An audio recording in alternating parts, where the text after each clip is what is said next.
All right, welcome back to the show. Shane Connary with Vail Mountain Rescue joining us in the studio. Shane, welcome to the show. Thanks. Good to see you. Glad to be here. You brought in some different stuff today. You know, we've brought in life preservers before for summertime activities.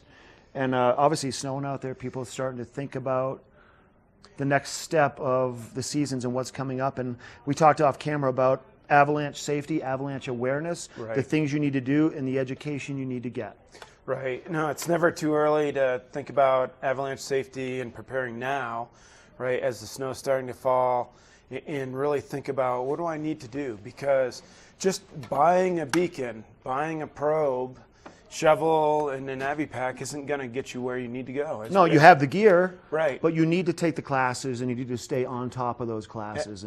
Absolutely, right. So the goal is that you know your beacon, how to operate your beacon so well that you can find a companion if he's buried in a matter of a couple of minutes or less, right? There's a definite curve where if someone's buried and you find them in the first few minutes, hopefully they'll be okay. And there's a knee in the curve in about 15 minutes. At that point, there's not much you can do if you find someone. Right. You suffocate under the snow. Absolutely. So when you're out in the backcountry, you need to have the skills, if you're going to be skiing or snowmobiling back there, to be able to find your buddies. Because by the time you call us on 911 and we respond, it could be 45 minutes, it could be an hour, it could be 2 hours, depending on how far back you are. Right.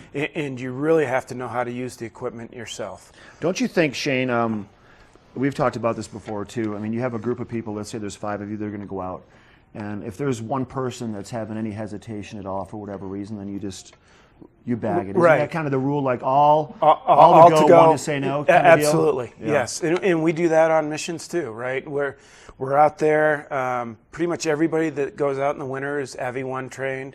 Team leaders are Avi 2 trained. We have people on the team that are pros and that actually teach avalanche for a living.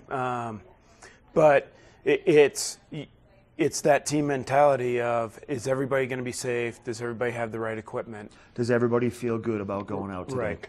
A couple things you brought in, obviously. Probe, that's your beacon. Right. That is part of the process, part of the devices that are going to help save your life. Beacon is, the probe is for... Probe, it packs down very compactly to fit in here, but that's what you'd use. Once you get close on the beacon, then you use your probe to go down into the snow and hopefully find something, and then you dig them out with your shovel.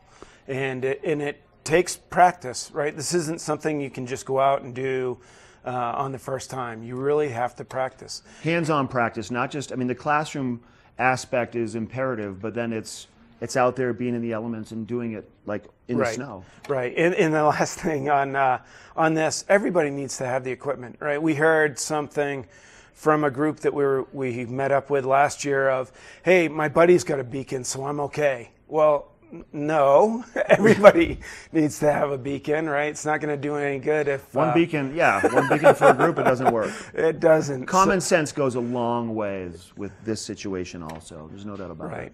And just being educated, going to the CAIC's website, looking to see what the backcountry snowpack is like, what the warnings are all about. The more education you can get, the more information, the better. Right. What are the avalanche conditions? Is it something extreme out there, or is everything safe?